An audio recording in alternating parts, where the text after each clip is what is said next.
pessoal? Tá gostando do canal? Tá curtindo as nossas aulas? Então se inscreva no canal, ative o sininho para obter as notificações dos novos vídeos, compartilhe os vídeos, compartilhe o nosso canal, indique os vídeos para aquelas pessoas que possuem dificuldade em Química e também para aquelas pessoas que estão correndo atrás de uma vaga no vestibular. Enox, galera, valeu!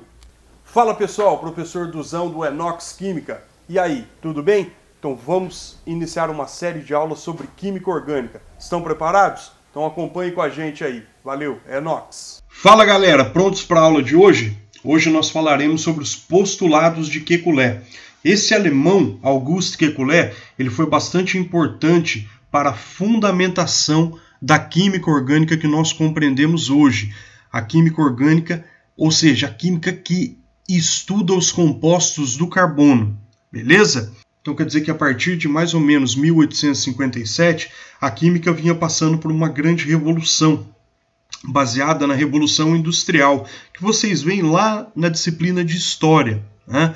E a ciência ela se confunde muito com a questão da Revolução Industrial, pois a partir do momento que a atividade humana ela passa de uma atividade artesanal para uma atividade industrial, a ciência, a tecnologia, os avanços científicos eles são cada vez mais necessários. E a química avançou muito nesse período, principalmente na Alemanha, na época das indústrias de petróleo, nas indústrias de carvão e tudo mais, para abastecer energeticamente as indústrias. Então foi de grande importância. Sem contar a indústria farmacêutica alemã também, que contava com uma grande pesquisa em relação à química orgânica. Então é importante mencionar isso.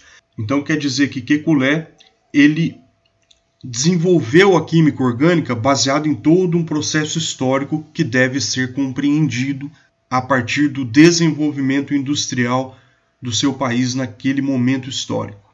Beleza? Os postulados de Kekulé são basicamente 3, certo? O primeiro postulado é o postulado que fala sobre a tetravalência do carbono, ou seja, o carbono, como eu mencionei para vocês, ele possui 4 elétrons na camada de valência. Então quer dizer que esses 4 elétrons aqui, eles estão disponíveis para as ligações. Então a tetravalência do carbono significa a valência de 4 elétrons. Então tem 4 elétrons disponíveis. Então quer dizer que o carbono ele sempre fará 4 ligações. Não importa se essas 4 ligações sejam ligações simples, representados aqui por uma única barra, certo? Ligações simples e ligações duplas, certo? Então cada carbono está fazendo 1, 2, 3, 4, e aqui também está fazendo 4 ligações. 2 ligações duplas, certo? Olha esse carbono fazendo 2 duplas aqui, ó, tá? Ou ligações triplas. Olha esse carbono fazendo ligações triplas. Então quer dizer que a tetravalência do carbono diz o seguinte: o carbono tem que fazer 4 ligações covalentes e ponto final. Não interessa se elas sejam somente simples, se é uma dupla e 2 simples, se são 2 duplas ou uma tripla e uma simples para completar as 4. Então se a gente contar aqui em todos esses compostos, todos os carbonos estão fazendo 4 ligações. 4 ligações aqui, esse carbono está fazendo 4, esse carbono tem 2 aqui, mais uma aqui e outra aqui, completando as 4. Esse carbono aqui está fazendo 1, 2, 3, 4 ligações. Esse aqui está fazendo 2, 4 ligações. E esse carbono aqui está fazendo 1, 2, 3, 4 ligações. Esse aqui, por exemplo, 1, 2, 3, 4 ligações. E esse carbono aqui está fazendo uma ligação aqui, com 3 aqui, 4. E esse carbono aqui está fazendo 3 ligações, mais uma com o hidrogênio. Então, em todos os compostos analisados, o carbono está fazendo sempre 4 ligações. Isso é bastante importante, pessoal. Nessa tela, por exemplo, nós temos aqui as valências relacionadas ao grupo que o elemento está na tabela periódica. Então vejam aqui que no grupo número 1, todos os elementos eles possuem um elétron na última camada. Hidrogênio, o lítio, o sódio, o potássio e o rubídio, todos com um elétron na última camada. Aqui no grupo número 2, chamado também de 2A, pelo menos antigamente, 2 elétrons na última camada. Vejamos aqui, ó. O berílio com 2, o magnésio com 2, o cálcio com 2, o estrôncio com 2, o bário com 2. Aqui, ó, no grupo 3A, ou grupo 13, o boro com 3, o alumínio com 3, o galho com 3, o índio com 3 e o tálio com 3 também. E por aí vai. Grupo 14 ou 4A, 4 elétrons. Carbono, silício, germano, estanho, chumbo, etc. 5A, ou grupo número 15, né? 5 elétrons. Então, nitrogênio, o fósforo e por aí vai. 16 ou 6A, 6 elétrons. Oxigênio, enxofre, selênio, telúrio e por aí vai também. 7A ou grupo 17, 7 elétrons. Então, flúor, o cloro, o bromo, o iodo, o astato. E aqui os gases nobres, no grupo 18 ou 8A, 8 elétrons. Tá? Então, neônio, argônio, criptônio, xenônio e o radônio. Então, as valências elas podem ser observadas na tabela periódica. Vejamos. Então, aqui no grupo 1, todos os elementos do grupo 1 possuem um elétron na camada de valência, na última camada.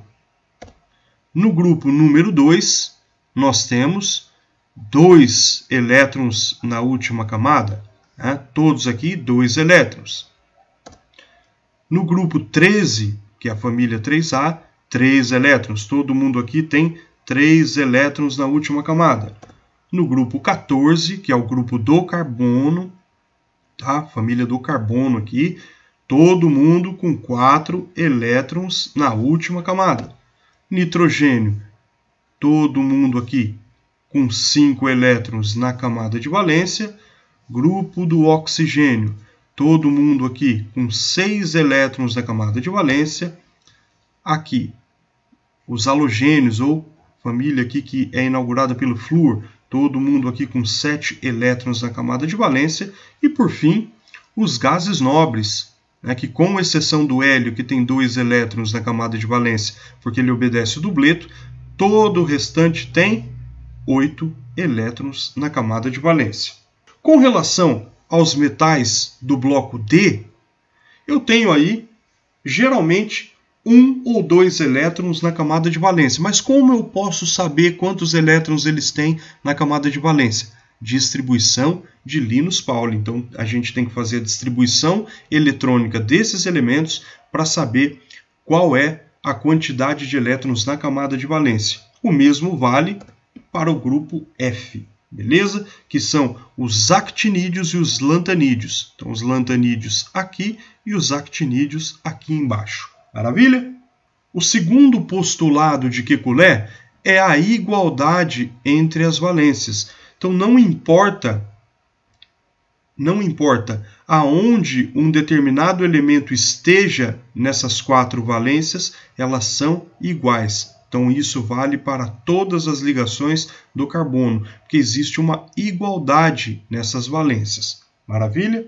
E o terceiro dos postulados é o postulado que diz respeito ao encadeamento de carbonos. Então, quer dizer que os carbonos podem se ligar entre si. Então, veja aqui, no caso dessa estrutura, né, chamada de metano,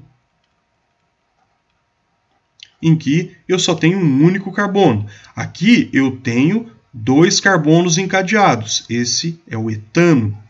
A gente vai aprender a nomenclatura nos próximos vídeos. Fiquem tranquilos. Aqui eu já tenho 3 carbonos encadeados. É o propano. Aqui eu tenho 4 carbonos encadeados. O butano. Aqui eu tenho 5 carbonos encadeados. O pentano. Aqui eu tenho 6 carbonos encadeados, o hexano. E aqui eu tenho 1, 2, 3, 4, 5, 6, 7 carbonos encadeados, ou seja, ligados entre si. Esse é o heptano. Beleza, pessoal? Espero que vocês tenham entendido os postulados de Kekulé, pois eles são bastante importantes para que nós compreendamos as próximas aulas. Valeu, gente! Um grande abraço para vocês. Até mais! E não se esqueça de se inscrever no nosso canal e ative o sininho para receber os novos vídeos. Valeu, é nóis!